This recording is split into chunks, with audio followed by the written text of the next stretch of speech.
पूर्व नागपुर के सूर्यनगर स्थित लता मंगेशकर उद्यान में फूल प्रदर्शनी और महोत्सव का आयोजन किया गया। महानगर पालिका आयुक्त डॉक्टर अभिजीत चौधरी और विधायक कृष्णा खोपड़े ने प्रदर्शनी का उद्घाटन किया। पूर्व नागपुर के मशहूर लता मंगेशकर गार्डन में फ्लावर प्रदर्शनी और महोत्सव का आयोजन किया गया है, जहां विभिन्न प्रकार के फूलों को यहां लगाया गया है, जिसमें सीजन के हिसाब से उगने वाले फूल भी शामिल है।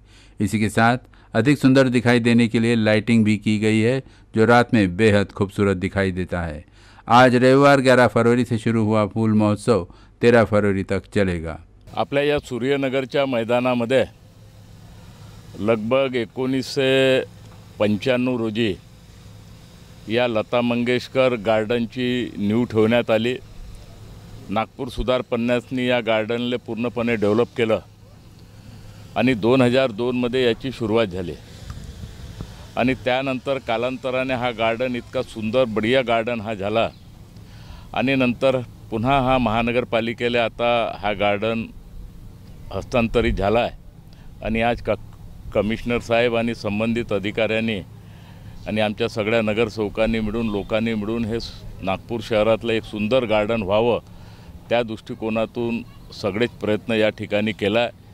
बाजूला जे स्टेडियमची जे खंडर पल्ला आहे तो त्याचाही उपयोग करून तेही गार्डनमध्ये समावेश करण्याचे कमिशनर साहेबांनी ऑर्डर दिले आहे आणि निश्चित स्वरूपात हा संपूर्ण गार्डन 8-9 एकरमध्ये पसरलेला गार्डन आहे आणि या गार्डनच्या माध्यमातून कारण या गार्डनले लता मंगेशकरचे नाव दिला है। शुरुआत के तौर पर लता मंगेशकर गार्डन में इस फूल महोत्सव का आयोजन किया गया है। आयुक्त डॉक्टर चौधरी ने कहा कि फूल महोत्सव में जनता से बड़ा समर्थन दिया है। इसको देखते हुए अगले साल से दिसंबर और जनवरी महीने में शहर के अन्य उद्यानों में भी ऐसा आयोजन किया जाएगा।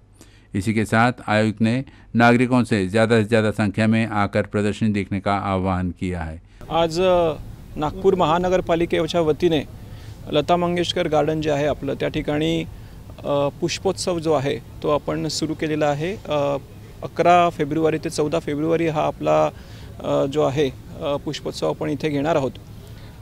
पहिल्यांदाच आपल्याकडे जसे इतर शहरांमध्ये हे कार्यक्रम होतात त्याप्रमाणे नागपूर महानगरपालिकेच्या वतीने आपण पहिल्यांदाच या शहरामध्ये आता पुष्पोत्सवाचं एक जे आहे त्याचं नियोजन केलेलं आहे।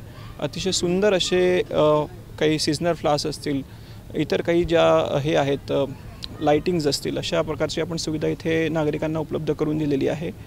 तर माझं सर्व नागरिकांना आव्हान असणार आहे की जास्तीत जास्त लोकांनी येऊन इथे त्याचा लाभ घ्यावा। गार्डनचं सुंदर फुलं आणि इतर हे जे आहेत प्लांट्स वगैरे तर आहेच, पण त्याबरोबरीने काही रिक्रिएशनच्या ॲक्टिव्हिटीजसुद्धा आपण 3 दिवसांसाठी व्यवस्थित प्लॅन केले आहे। रात्री छान त्याची इल्युमिनेशन आपण इथे हे केलेलं आहे, प्लॅन केलेलं आहे, त्याच्यामुळे गार्डनचं सौंदर्य जे आहे ते खूप खुलून दिसतं आहे।